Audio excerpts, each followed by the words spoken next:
Bonjour à tous, bonjour Claude Maluret. Merci d'avoir accepté notre invitation. Vous êtes président du groupe Les Républicains, non pardon, les Indépendants, pardon, les Indépendants. Les Indépendants, République et Territoire au Sénat, sénateur de l'Allier. Vous avez été président de Médecins sans frontières, cofondateur de Doctissimo, maire de Vichy. Vous avez été député européen, secrétaire d'État. Là, je crois que j'ai tout bon.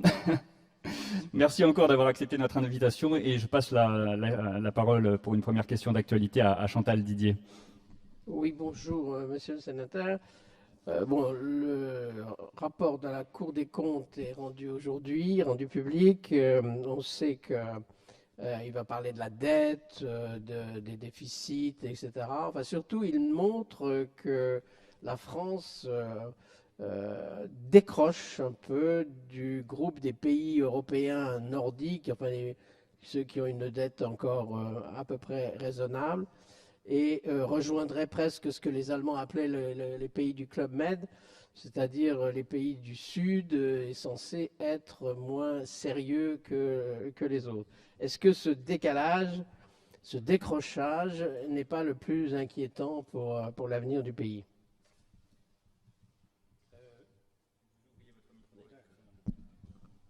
Alors, avant de commencer, je voudrais d'abord vous remercier de votre invitation. Je suis très heureux d'être ici, très honoré d'être au sein du monde du journalisme politique et des spécialistes que vous êtes. Je suis content aussi de retrouver un peu l'Assemblée nationale, parce que vous l'avez dit, j'étais député, donc c'est toujours sympa de repasser par les 4 colonnes et par la salle Empire. Alors, à votre question, moi je répondrai 2 ou 3 choses assez simples. Premièrement, la Cour des comptes, elle fait le job.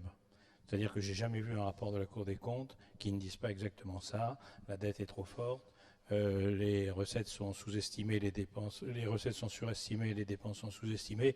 C'est l'exercice classique. Et je connais pas un gouvernement qui effectivement ne surestime pas les recettes et qui ne sous-estime pas les dépenses. Donc on est dans un exercice convenu. Je tremble pas. Deuxièmement, par rapport aux pays européens, je pense que ce que vous dites est sans doute vrai, et je fais même un constat peut-être encore plus sévère que celui que vous faites très rapidement. C'est que si nous sommes du point de vue de la dette dans le domaine du Club Med, nous sommes pires que certains pays du Club Med dans d'autres domaines. Je pense par exemple au problème fondamental et qui pose le problème de la dette, au problème fondamental du déficit de la balance commerciale. L'Italie a plusieurs dizaines de milliards d'excédents de sa balance commerciale.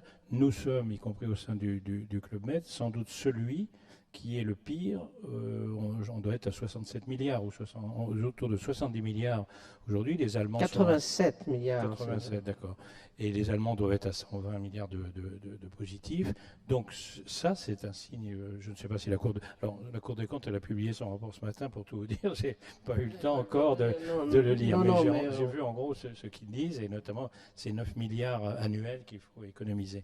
Mais voilà, la balance commerciale, c'est un indice considérable du fait que, comme vous le dites, on est en décrochage. Je ne dirais pas on est en train de décrocher. Ça fait longtemps qu'on décroche, ça fait longtemps que le déficit commercial est à ce niveau, ça fait longtemps que notre dette ne cesse d'augmenter. Donc la réponse à votre question, c'est oui, bien sûr, je suis inquiet, et qu'il n'y a pas un gouvernement depuis 30 ans, ou depuis 40 ans, parce que je dirais depuis 81. C'est aussi la conséquence du choc pétrolier, donc ce n'est pas uniquement la conséquence de la politique mitterrandienne. Mais enfin, c'est quand même, Giscard avait réussi à limiter le déficit après le choc pétrolier, et Mitterrand, en ouvrant grand les vannes, a enclenché les 40 années de décrochage de l'endettement, du déficit budgétaire, etc.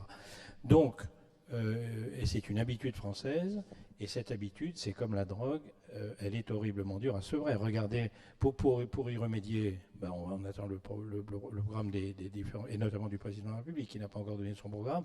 On commence à voir le programme des autres, mais c'est évident qu'il va falloir prendre des mesures extrêmes, enfin, ou en tout cas très fortes, et notamment la première, l'équilibre des retraites, c'est-à-dire l'allongement, enfin c'est mon avis en tout cas, l'allongement de l'âge de la retraite parmi d'autres mesures. la suppression des régimes spéciaux, ou en tout cas la simplification des régimes spéciaux.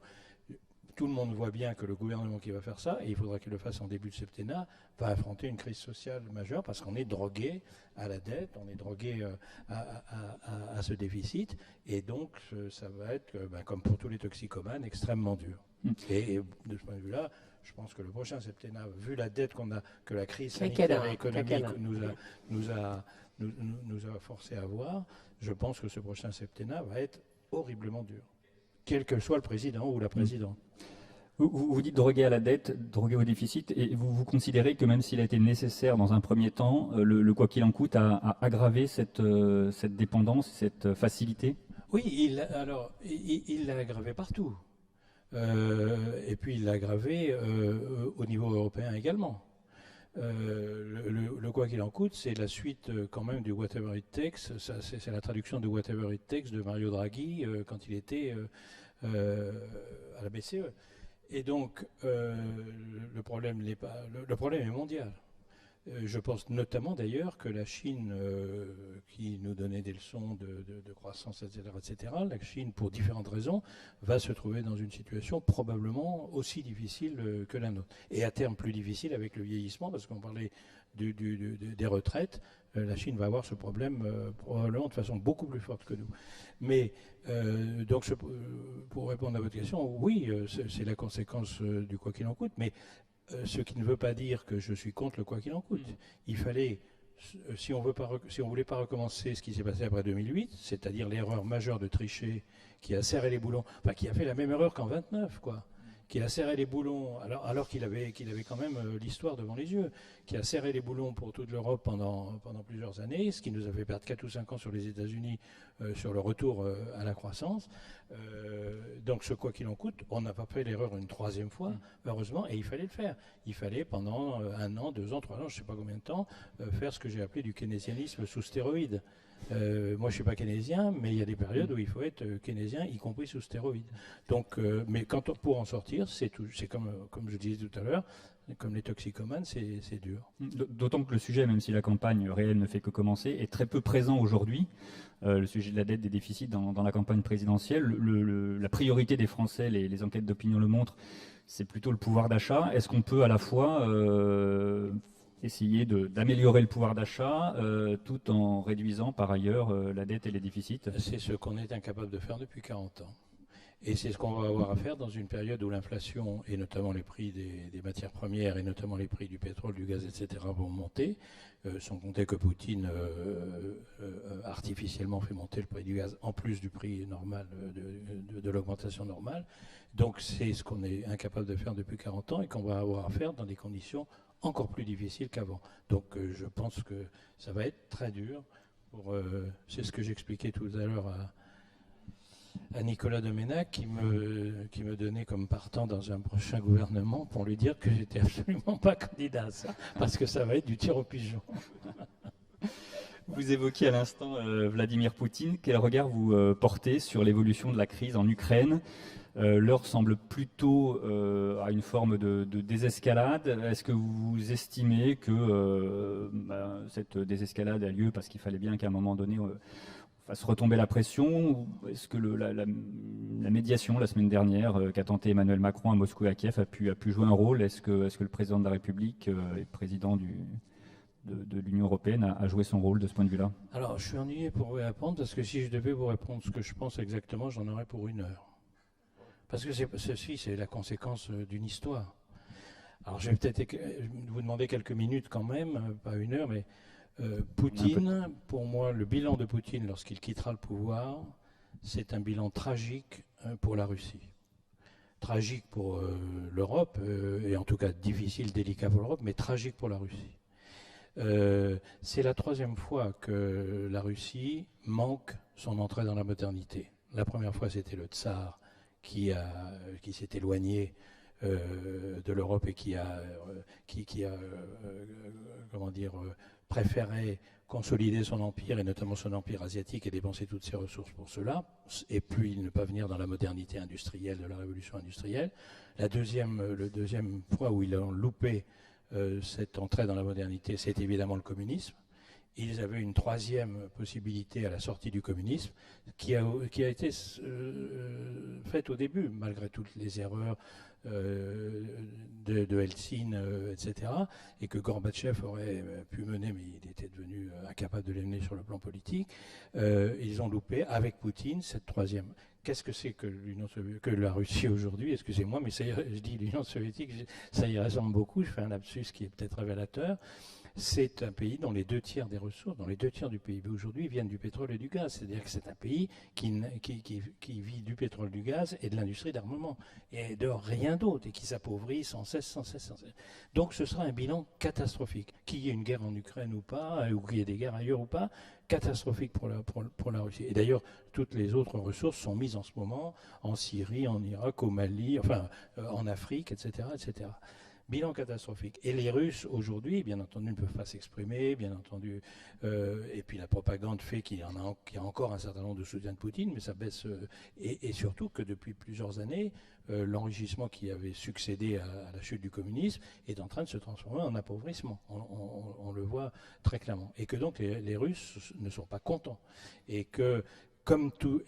Et c'est là qu'on en vient à la période actuelle, comme tout dictateur. Évidemment, il gère mal son pays, comme tout dictateur. La corruption, enfin, la Russie est passée d'une alcoolocratie, et ça, il faut peut-être le reconnaître à Poutine, il y a moins d'alcoolisme aujourd'hui en Russie, mais il y a quand même une dépopulation, une baisse des naissances, une aggravation des morbidités, etc., qui est quand même dramatique. Il y a moins d'alcool. Mais on est passé d'une alcoolocratie à une kleptocratie dans des mesures énormes. Le pays, tout ce qui reste est pompe, qui n'est pas le pétrole, le gaz, l'utilisation, mise dans l'industrie d'armement ou dans des politiques internationales d'interventionnisme, est piquée par les oligarques et par les corrompus. Donc, la situation s'aggrave. Et en plus, la crise sanitaire. Regardez ce qui s'est passé pendant la crise du Covid. Les chiffres sont faux.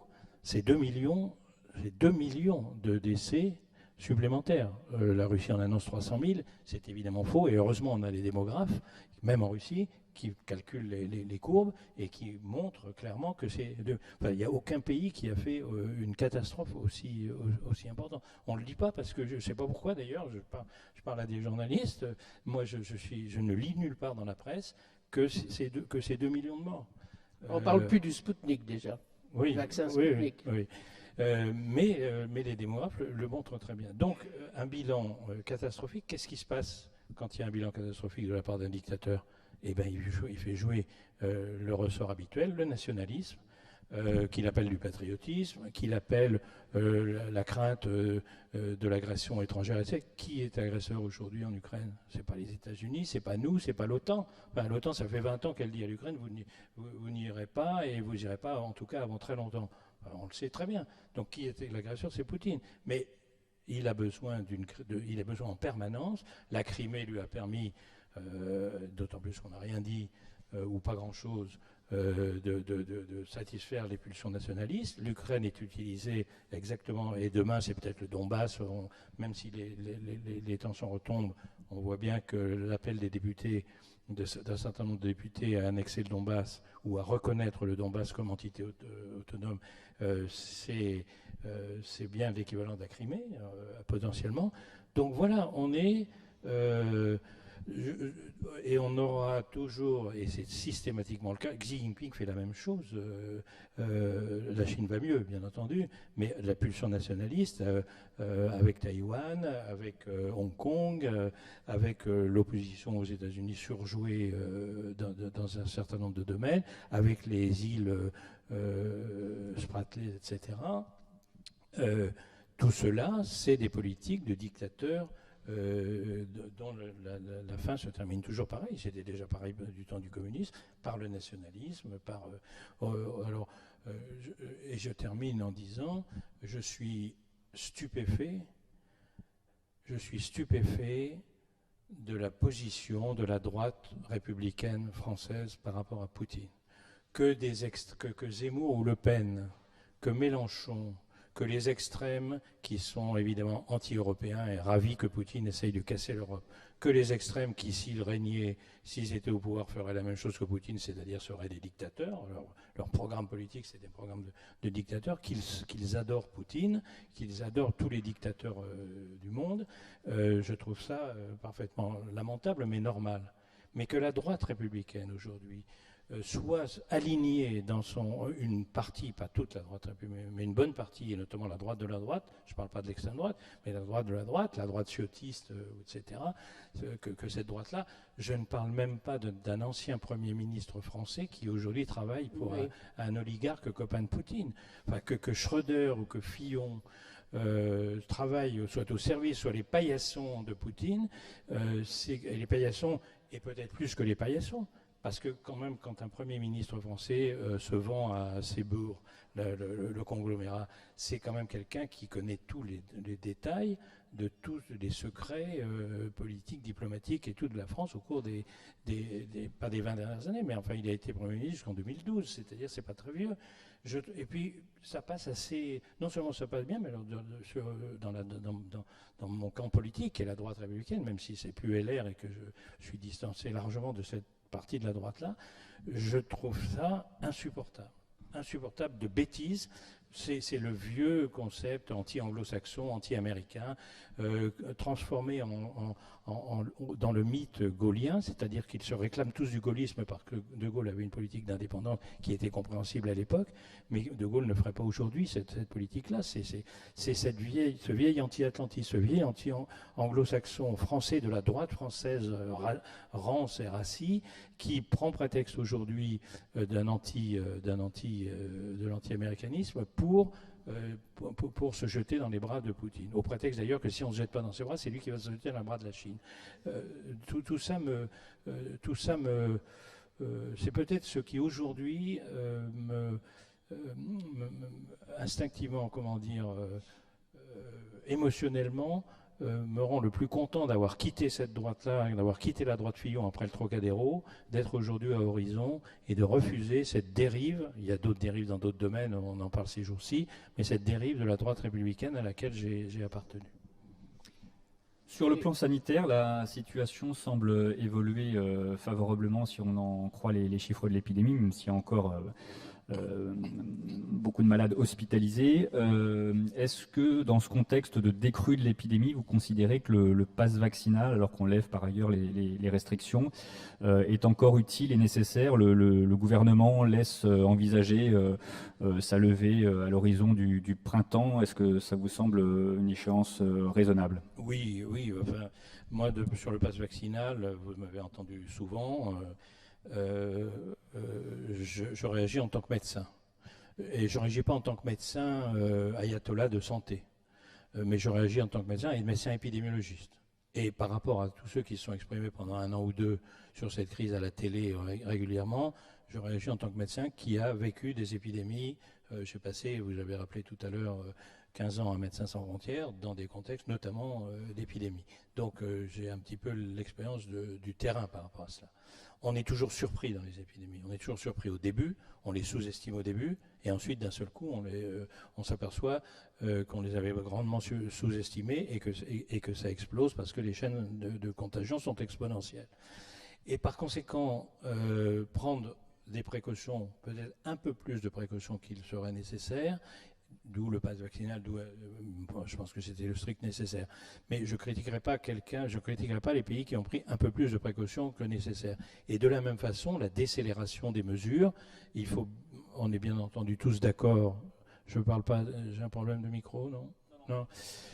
Je ne parle pas. La décélération, bien entendu, tout le monde est d'accord aujourd'hui pour le faire et ça va se faire dans les semaines qui viennent. J'ajoute que, évidemment, comme toujours, surtout en période présidentielle, ça va être l'objet de polémiques. Le gouvernement a émettre des horloges et va arrêter le pass vaccinal exactement quand ça l'arrangera par rapport à la présidentielle. Regardez les pays autour de nous, ils sont en train exactement de décélérer. D'abord, ils ont à peu près les mêmes courbes, à 8 jours près ou 15 jours près, et en fonction des courbes, ils sont en train de décélérer les mesures à peu près dans les mêmes proportions que nous. Donc ça enlève, ça enlève toute vraisemblance à l'argument qui consiste à dire c'est presque complotiste, du genre on est en train de se servir pratiquement, c'est le gouvernement qui ferait la courbe du virus pour justifier son action. Non, on est, et les pays voisins font exactement la même chose, dans une décélération, et je redis le terme, prudente, parce que personne ne peut savoir si le 15 mars ou le 15 mai, il va y avoir un variant Omicron. Après Omicron, il y a Piro, Sigma, Tau, Upsilon, Phi, Psi, Zeta, Phi, Psi, Oméga, pardon, et il y en aura d'autres. Il y en aura d'autres plus ou moins. Voilà, c'est une pandémie qui va se transformer en épidémie comme la grippe, et il y aura des moments difficiles. Ils seront moins difficiles parce que maintenant on saura fabriquer le vaccin rapidement, on saura lutter rapidement si les antivax ne remettent pas ne remettent pas la gomme, mais voilà, donc pour répondre à votre question, oui, je pense que la façon dont ça va évoluer et les dates qui sont données me paraissent, comme à la plupart des spécialistes aujourd'hui, moi je suis épidémiologiste mais je ne suis pas virologue, me paraissent normales.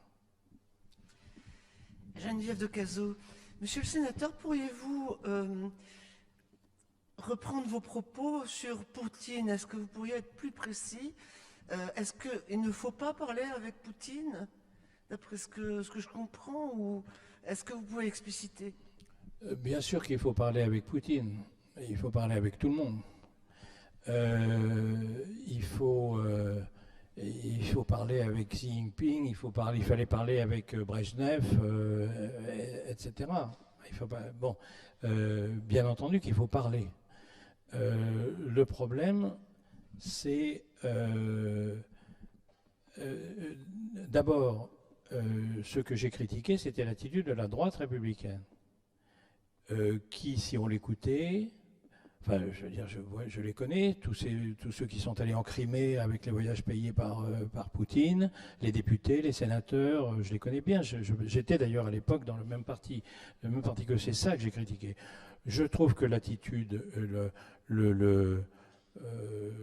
l'action du gouvernement français, et notamment d'Emmanuel Macron, dans cette crise, qui est une attitude évidemment de discussion, qui est une attitude proactive de discussion, comme l'avait fait, et je l'avais soutenu à l'époque, Nicolas Sarkozy au moment de l'invasion de la Géorgie, au moment du problème de l'Ossétie.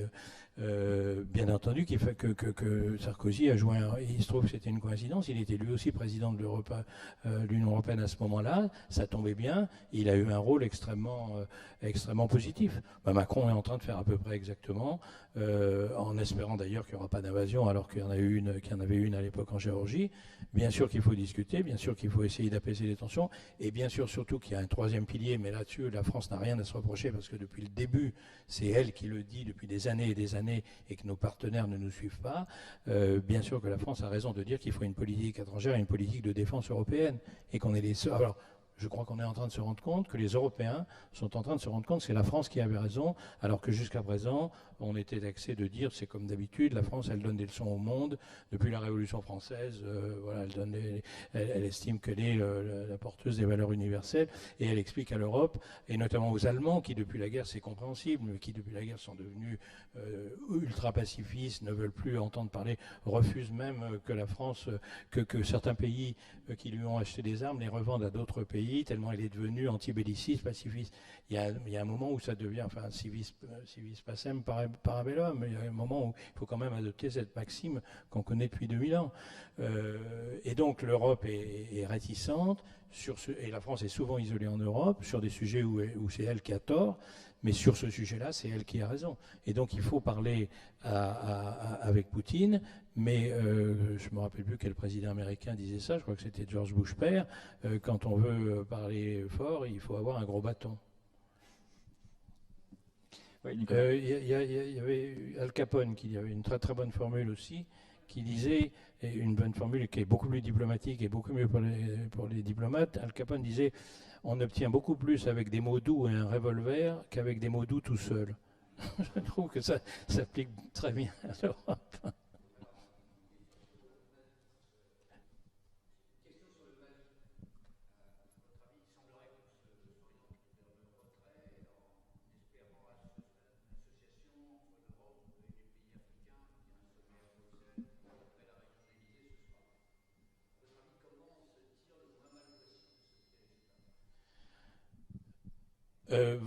Vous avez bien raison de dire le moins mal possible parce qu'on ne s'en tirera pas bien. Il n'y a pas de bonne solution et il n'y avait pas de bonne solution depuis le début. Je vous signale que le début, c'est quand même une colonne djihadiste qui fonçait sur Bamako. Donc quand on intervient au dernier moment dans cette situation, c'est que de toute façon, déjà la situation était extrêmement mauvaise et qu'on ne peut pas sortir,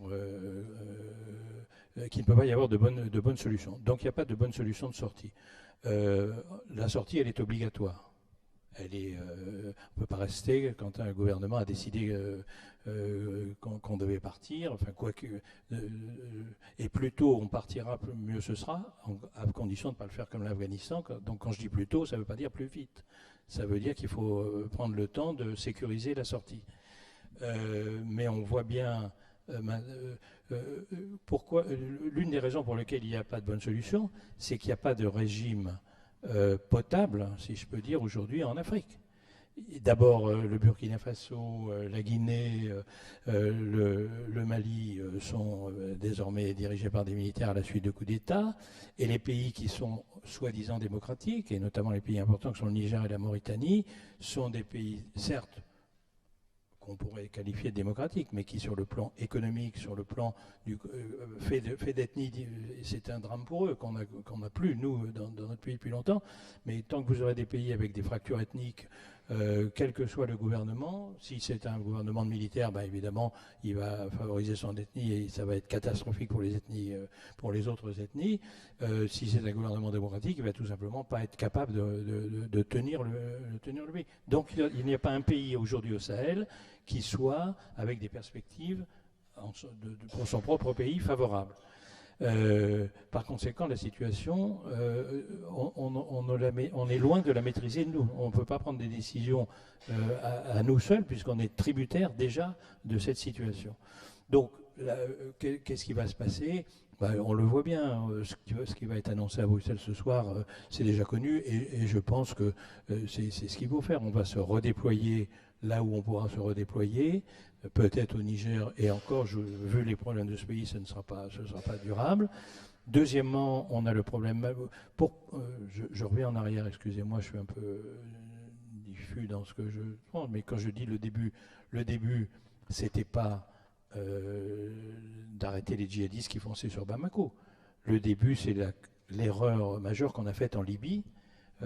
C'est la suite de l'intervention en Libye et de la désagrégation de la Libye qui a permis l'implantation des groupes djihadistes, qui leur a permis de récupérer toutes les armes qui traînaient en Libye après que Kadhafi ait disparu, et qui est envenimé complètement, qui fait exploser la situation au sud de la Libye et du Sahel. Et de ce point de vue-là, l'Algérie, d'ailleurs, c'est pas par hasard que c'est en Algérie qu'ont été faits les accords d'Alger qui ont essayé de régler un peu la chose.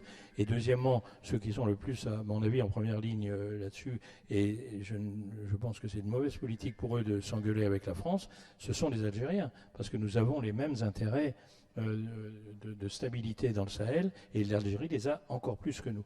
Donc, premièrement, redéploiement, et deuxièmement, et malheureusement, ça montre bien qu'il n'y a que des mauvaises solutions, parce que la situation empire, parce que le djihadisme, non pas s'accroît, mais change de forme, et qui pose des problèmes nouveaux, et qu'il va maintenant les poser au pays du Golfe de Guinée. Et que la prochaine étape, c'est, heureusement, dans des pays qui sont relativement stables et qui ont plutôt des bons rapports avec la France et avec l'Europe, c'est la Côte d'Ivoire, c'est le Bénin, c'est le Togo, c'est le Sénégal. C'est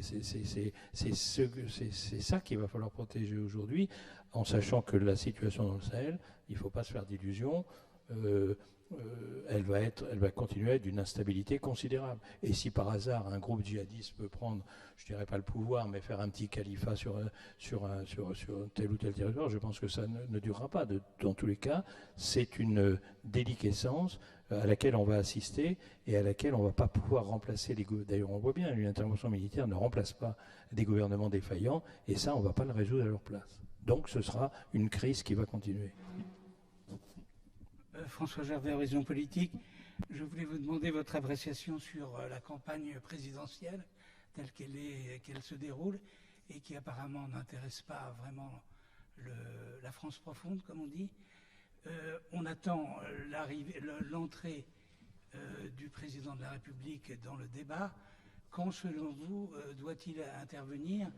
Est-ce que ça sera avant le salon de l'agriculture, après, ou on ne peut pas imaginer que l'affaire ukrainienne soit résolue? Donc, quel conseil lui donneriez-vous? Alors, moi, je trouve... je ne sais pas quoi vous répondre. D'abord, la première question, la non-campagne, les Français ne s'y intéressent pas, etc. C'est ce que je lis. C'est ce que vous dites, c'est ce que je lis. C'est ce que vous dites tous, enfin, dans les journaux que je lis. Moi, c'est pas ce que je vois quand je rentre chez moi le week-end. J'ai un café du commerce au marché de Vichy, et donc tous les week-ends j'ai une bande de vieux copains, et ils me font le test, ils me font mon sondage à moi, sondage qualitatif plus que quantitatif, mais c'est très très très intéressant. C'est des gens qui, certains étaient dans des partis politiques, d'autres n'étaient pas, mais enfin ils sont comme tous les Français, ils aiment bien parler politique. Moi je peux vous dire, et puis bon, il n'y a pas que, mais ce que j'entends chez moi, c'est pas effectivement, on n'est pas comme dans les années 50 où on mettait des affiches et les couleurs d'affiches se cassaient la figure dans les campagnes électorales. On n'est pas sur un truc extrêmement dur parce que les temps ont changé, on est plus calme sur la politique. Mais franchement, de quoi il me parle? Il me parle comme on a toujours fait. À l'époque, on parlait de De Gaulle ou de Mitterrand ou autre. Aujourd'hui, il me parle de Macron, il me parle de Pécresse, de Marine Le Pen et de Zemmour. Les gens le week-end au marché, enfin en tout cas chez moi, ils parlent de ça comme dans une campagne électorale normale. Donc je pense que, enfin moi mon diagnostic c'est qu'elle est aussi suivie que les autres. Et je dirais même, beaucoup d'oiseaux de mauvais augure tirant les conséquences de la désaffection pour les municipales, les régionales, etc., annonçaient que ça allait être un taux d'abstention considérable. Moi, je pense que le taux d'abstention de ces différentes élections, il a été, d'une part, parce qu'on était en pleine pandémie, et à un moment où la pandémie n'était pas avant le vaccin, etc., où ça posait des problèmes majeurs, avec des confinements et tout, des allers-retours, une crise, la décision de maintenir ou pas les municipales, je pourrais en faire un livre, si ça intéresse les journalistes politiques, entre les incompréhensions, les quiproquos entre Macron, Larcher, Ferrand et un certain nombre d'autres, les politiques se sont entre eux-mêmes, alors que c'était quand même un sujet sur lequel il aurait fallu se mettre d'accord, mais enfin bon, on était en période électorale, on ne s'est pas mis d'accord, le quiproquo, le foirage des élections municipales, elle a été largement d'une responsabilité partagée, et ça fait partie des erreurs de politique, comme on en fait parfois. Bon, c'est pas dramatique, si ce n'est qu'Hidalgo serait peut-être pas maire de Paris aujourd'hui s'il n'y avait pas eu ces conditions-là. Mais enfin, ça, c'est autre chose. Et donc, on en a déduit que ça allait être pareil. Moi, je ne vois pas venir ça. Il y aura peut-être un peu moins de votants que dans une élection normale, mais normalement, la crise sanitaire sera finie, donc il n'y aura pas besoin de masse, pas besoin de multiplier les bureaux de vote, pas besoin de multiplier les procurations. On fera le rendez-vous le 10 avril. On verra si je me trompe ou pas. Mais je pense, voilà, mon première réponse, c'est je trouve que la campagne se passe à peu près comme les autres campagnes présidentielles. Deuxièmement, le conseil que j'ai à donner au président de la République, franchement, je trouve que c'est assez étonnant parce que plus ça va, plus je vois que tout le monde dit, je vois des éditoriaux, encore un ce matin, disent maintenant ça suffit, il faut y aller, on se fout de la gueule. Les sondages disent, mais le sondage sur le truc, il dit 71% des Français pensent que le président de la République tarde trop à se déclarer. Le problème de ce sondage, c'est pas qu'il le pense ou qu'il ne le pense pas, c'est avec quelle acuité il le pense. Or, personne, à mon avis, personne ne pense que c'est une faute politique majeure. Ils disent oui, il devrait se déclarer. D'abord, ils le disent parce que les éditorialistes le disent, donc ils le disent.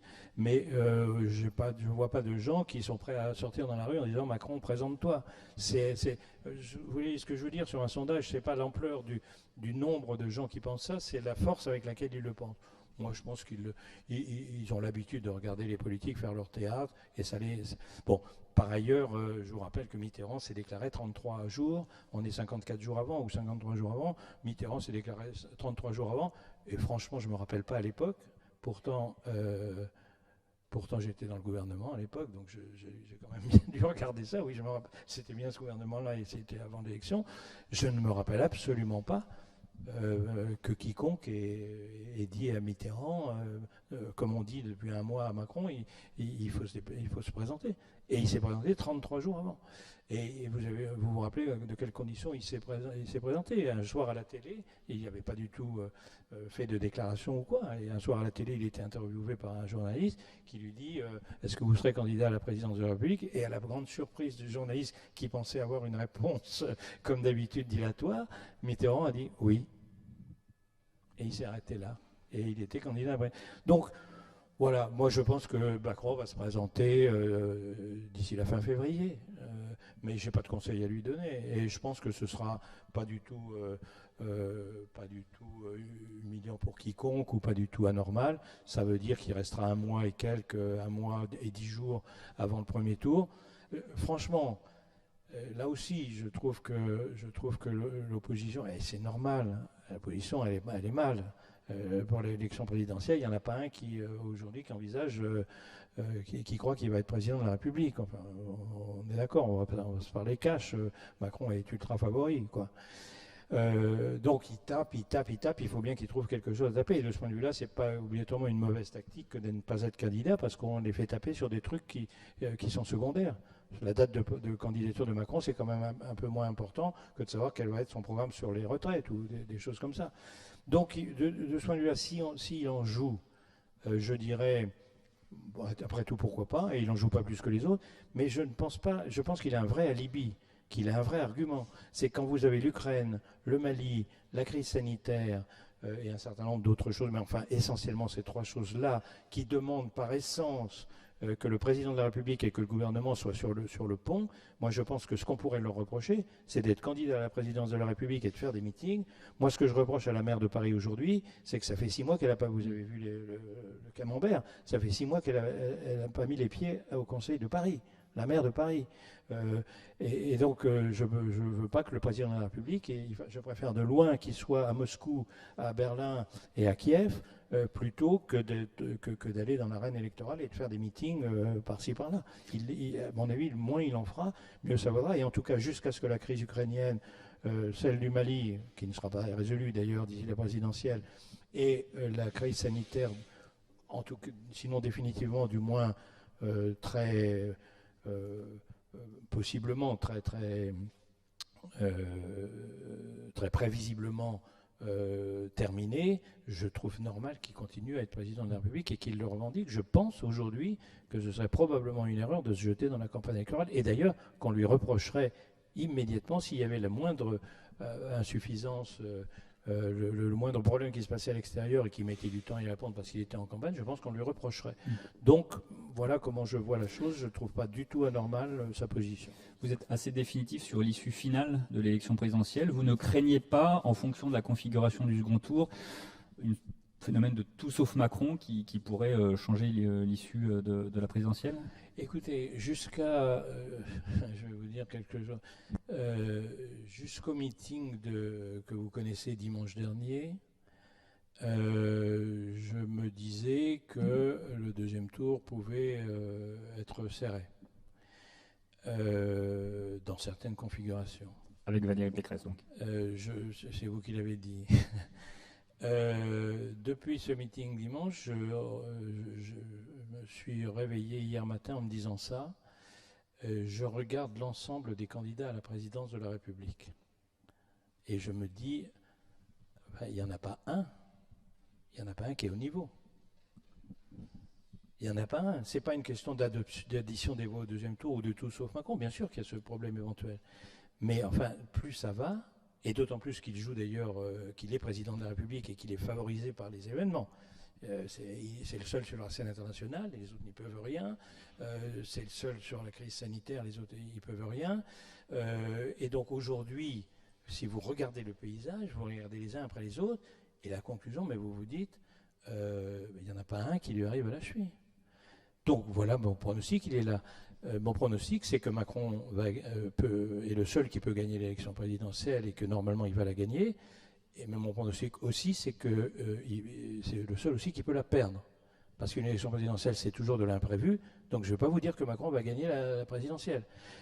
Par contre, il peut la perdre parce que, par exemple, une crise gravissime en Ukraine qui s'amplifie et sur laquelle il fait une immense connerie, une résurgence de la crise sanitaire, ça je le pensais il y a plusieurs mois que ça pouvait être son talent d'Achille, mais une résurgence, il y a encore 2 mois d'ici la présidentielle, où on fait une erreur catastrophique et tout, et qui vous bousille l'élection, ça c'est la politique. Vous êtes aussi bien placé que moi, c'est votre métier, pour savoir que c'est toujours l'inattendu qui se produit. Donc je pense qu'il peut perdre sur ce genre de situation. On en a vu d'autres perdre alors qu'ils avaient l'élection gagnée. Je pense à 2017. Voilà. Et donc ça peut toujours arriver. Mais si vous voulez mon pronostic aujourd'hui, en l'absence d'inattendu, plus on se rapproche, et plus effectivement, et d'ailleurs les sondages le montrent, plus effectivement il est favori. Attends, on va te donner le micro. On va te donner le micro. Est-ce que vous voyez toujours Valérie Pécresse au 2e tour ou vous pensez que c'est fini? J'en ai aucune idée. Quand ils sont tous entre 17 et 15 ou 14, j'en ai aucune idée. Franchement, quand je vois la tête de mes amis de LR depuis dimanche, je pense que c'est quand même en train de se présenter un petit peu mal. Je vais faire le pédant. Il y a une phrase de Tacite qui dit omnium consensu capax imperii nisi imperasset.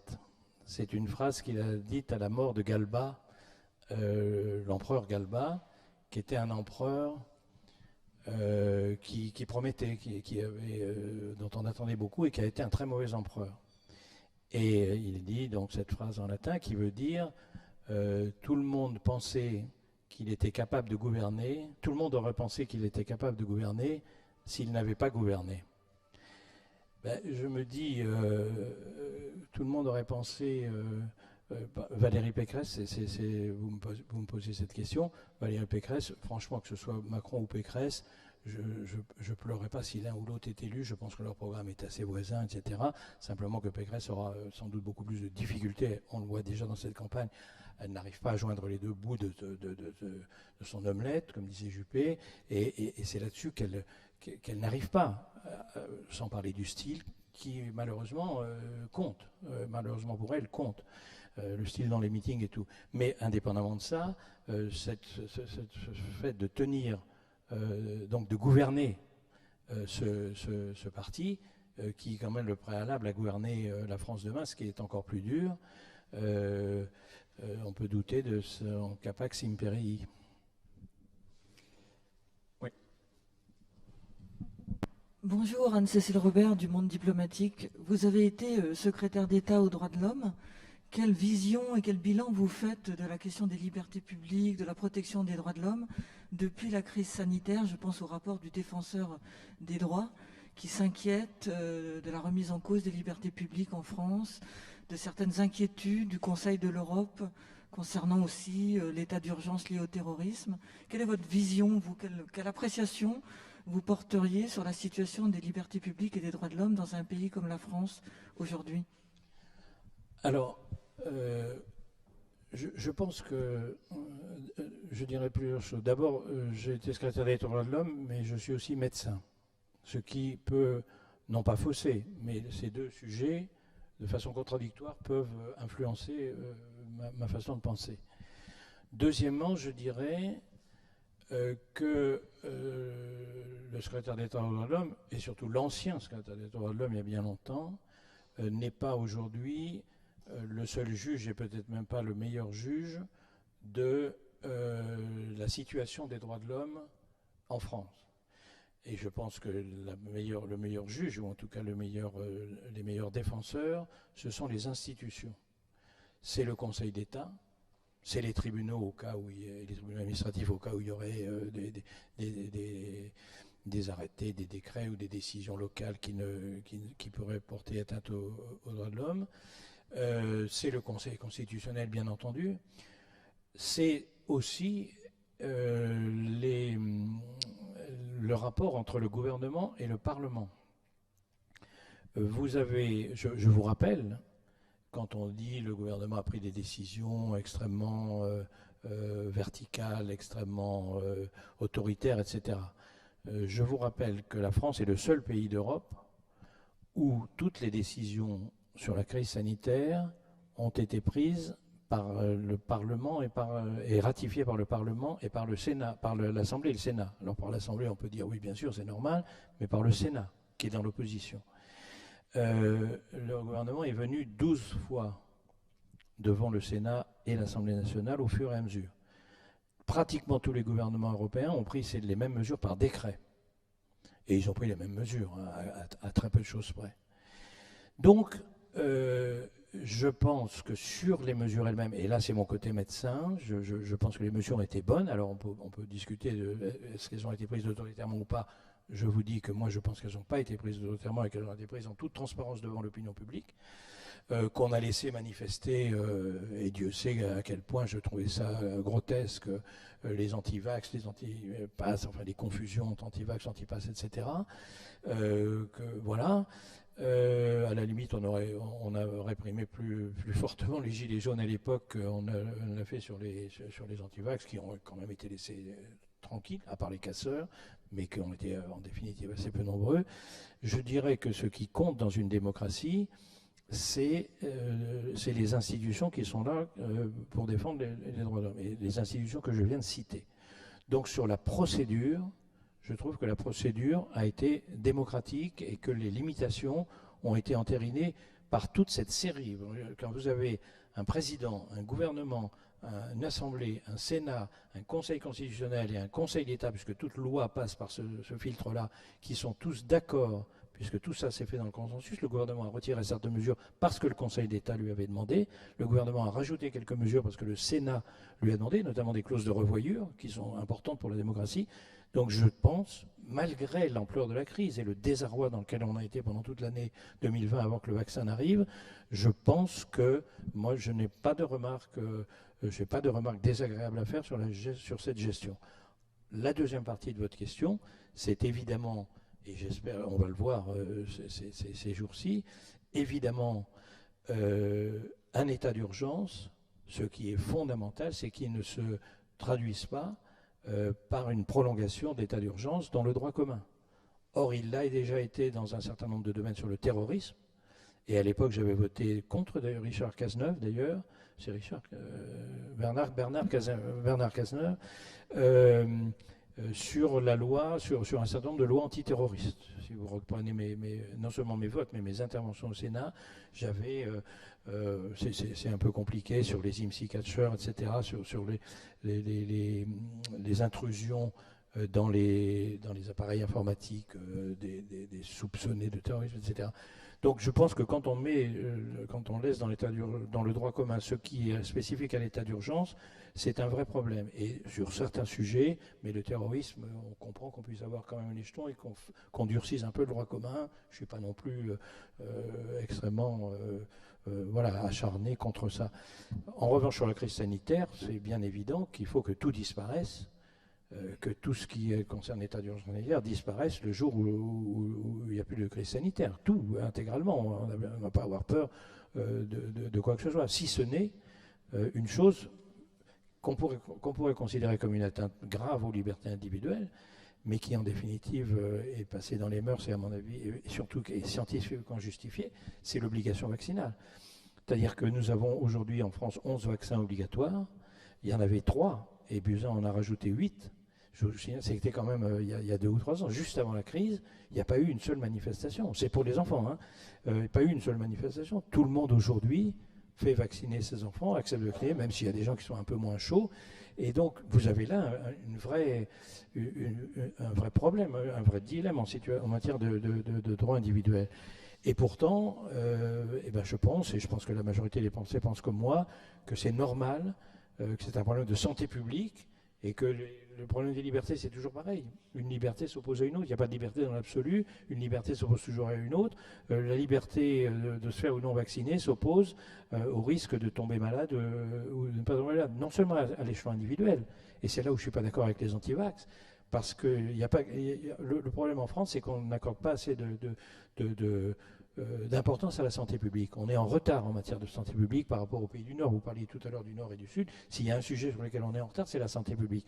Or, la vaccination, ce n'est pas seulement un sujet individuel, c'est la santé publique. Si vous voulez faire disparaître la rougeole, vous ne le faites pas disparaître en vaccinant une personne, il faut vacciner 95% de la population. C'est pour ça que la rougeole, d'ailleurs, revient, parce que vous avez aujourd'hui des gens qui ne font plus vacciner, qui ne font plus attention à leur carnet de vaccination. Vous avez des maladies qui reviennent pour d'autres raisons, la tuberculose également, mais ça c'est des problèmes parce que il y a beaucoup de populations immigrées en situation de précarité qui souvent viennent d'ailleurs avec la tuberculose, mais qui en situation de précarité et de non-vaccination l'attrapent plus facilement. Donc vous avez ce problème de santé publique qui fait que c'est pas seulement vous faire vacciner, c'est pas seulement une décision individuelle, et donc c'est deux libertés qui s'opposent. Donc c'est le seul bémol que je mettrais. À la fin de la situation sanitaire, la crise sanitaire, il faut tout arrêter en matière de mesures d'urgence. Mais en matière de vaccination, il faut rester prudent et continuer sur les vaccinations obligatoires. Je ne parle pas du Covid, là, je parle des autres vaccinations. Sur un autre sujet, les révélations concernant Orpea. L'indignation, évidemment, a été unanime à la parution du livre Les Fossoyeurs. Il y a une commission d'enquête au Sénat. La commission des affaires sociales à l'Assemblée nationale procède à des auditions. Au-delà de ces révélations, est-ce que vous considérez, vous, que, et pas seulement sous ce quinquennat, mais que l'État lui-même a failli en la matière, et est-ce que vous vous inquiétez du fait que la question de la dépendance, au-delà de l'indignation de ces derniers jours, ne semble pas être pour l'instant au cœur, faire partie en tout cas des priorités exposées au cours de la campagne présidentielle? Alors je dirais d'abord que s'il n'est pas au cœur des priorités de la campagne présidentielle, vous pouvez être certain qu'il va être au cœur de l'action de n'importe quel gouvernement dès la présidentielle. Il y a 4 ou 5 problèmes majeurs.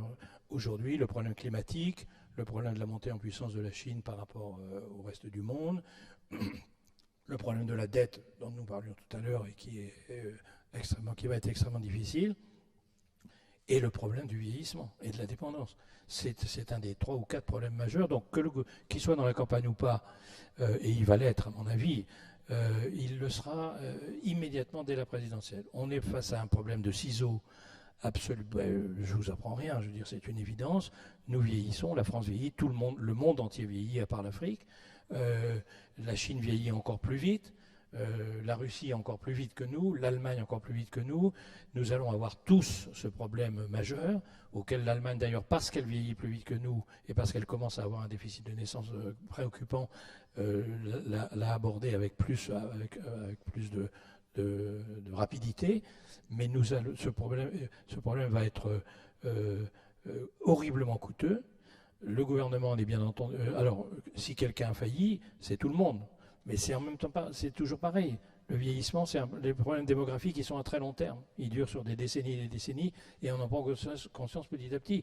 Si on avait écouté les démographes, c'était il y a 20 ans ou 30 ans qu'il fallait aborder ce problème. Et puis petit à petit, le gouvernement en est tellement conscient qu'il a quand même fait une loi sur la dépendance. C'est la première fois qu'on a une loi sur la dépendance. Donc elle est là. La loi est là, le début de l'action est fait. Mais il n'y a pas un centime. Il n'a pas abondé un centime, ce qui est... donc la prochaine étape, c'est pas tellement de faire une loi sur la dépendance, il faudra peut-être la revoir, mais elle est faite. La prochaine étape, c'est de trouver l'argent. Et donc de faire des dépenses, des économies ailleurs. Mais quand je dis ça, c'est complètement théorique, parce que ça va se chiffrer en dizaines de milliards. Certains dans la majorité laissent entendre que justement la réforme des retraites permettrait ça va de faire des économies bien à sûr. côté. Les retraités devant d'une certaine façon payer leur future dépendance. Mais vous allez voir que ça va être beaucoup plus violent que ça. Il va y avoir la réforme des retraites. Déjà, les gens ne vont pas être contents, mais c'est indispensable. Il va y avoir le fait, petit à petit, on va demander aux gens de prendre une assurance dépendance. Et cette assurance, elle va devenir obligatoire, parce que c'est pas possible autrement. Et puis, il va y avoir une troisième chose, qu'on fait déjà, mais qu'on ne fait pas de façon autoritaire, mais ça fait partie des pistes de travail, qui consiste à prélever l'argent utilisé pour la dépendance des personnes âgées sur l'héritage, sur la succession, ce qui est logique. Mais vous voyez le débat et les gens dans les rues? Vous voyez ce que ça va donner?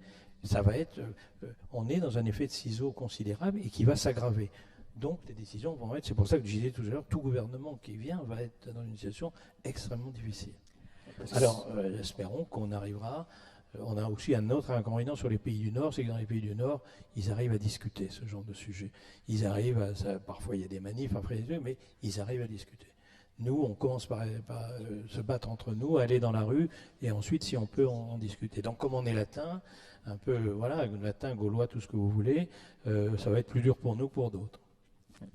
Dans la foulée de ce sujet, est-ce que vous êtes d'accord pour faire de mourir dans la dignité un sujet public? Parce que Macron avait dit que ça serait un grand sujet à venir, et puis il y a eu une rétrogradation en disant mais c'est surtout pas la peine de mettre sur la place publique ce sujet. Tous les médecins savent aujourd'hui ce qui peut être fait. C'est pas la peine de faire une loi pour ne pas aller en Belgique, en Suisse ou je ne sais où. Qu'est-ce que vous en pensez? Un sujet à généraliser ou à taire? C'est ce genre de sujet extrêmement compliqué. Oui, vous avez remarqué que je n'étais pas un extrémiste ni de droite ni de gauche, ni un extrémiste en général. Et j'ai la faiblesse, et c'est mon côté centriste, sur ce genre de sujet, d'avoir 50% de mon cerveau qui pense oui et 50% de mon cerveau qui pense non, et d'être incapable de prendre une décision. C'est ennuyeux pour un législateur, mais je reconnais que voilà, il y a des sujets comme ça, sur lesquels il y a des sujets sociétaux, des sujets sur la GPA, l'euthanasie, mourir dans la dignité. Donc à titre personnel, je me dis, moi si je suis dans cette situation, je choisis aujourd'hui d'aller en Suisse ou en Belgique, parce que je ne peux pas le faire en France, mais je choisis de mourir dans la dignité, à titre personnel. Je ne sais pas ce qui se passera le jour où ça m'arrivera, mais aujourd'hui, rationnellement, à titre personnel, et pas comme un conseil aux autres, à titre personnel, je pense ça. Et en même temps, et là aussi, c'est mon côté médecin, les débats sur l'euthanasie, les dérives, et même en l'absence de loi, il y a aujourd'hui des dérives. Je parle pas seulement des procès majeurs où vous avez des dingues qui ont zigouiller 30 personnes dans leur hôpital sans le dire à personne, enfin des médecins ou des infirmiers. Je ne parle même pas de ça, je parle, comme vous le disiez tout à l'heure, de la pratique courante où on ne sait pas du tout quelles sont les garanties. Et c'est vrai que c'est ce que font les médecins tranquillement aujourd'hui, et d'ailleurs ils n'ont pas d'autre solution la plupart du temps pour le faire. Mais il y a peut-être des fois où ça se passe très bien, puis des fois où ça se passe très mal, et on ne le sait pas. Et donc le problème de l'euthanasie ou du droit de mourir dans la dignité, le fait d'aller trop vite là-dedans, je comprends qu'il y a une opposition, qu'il y ait des oppositions fortes à cela, en raison des risques encourus. C'est-à-dire qu'il faut les encadrer d'une façon tellement forte qu'il faut être sûr de pouvoir le faire. Apparemment la Suisse se dit qu'elle peut le faire. Apparemment, la Belgique se dit qu'elle peut le faire. Je connais des gens qui ont recouru, et je crois que, et pour tout ce que j'en ai vu de leur entourage et tout, ça s'est passé de façon très morale, très, très, très éthique. Bon, mais ça pose des problèmes de risque de dérive. Et donc, je termine ma réponse, qui est une non-réponse. Je suis partagé sur ce sujet. À titre personnel, je suis pour. L'association de la question fait que quand même, en aucun cas, ça ne saurait être une solution à la dépendance. Ah oui, c'est une autre question.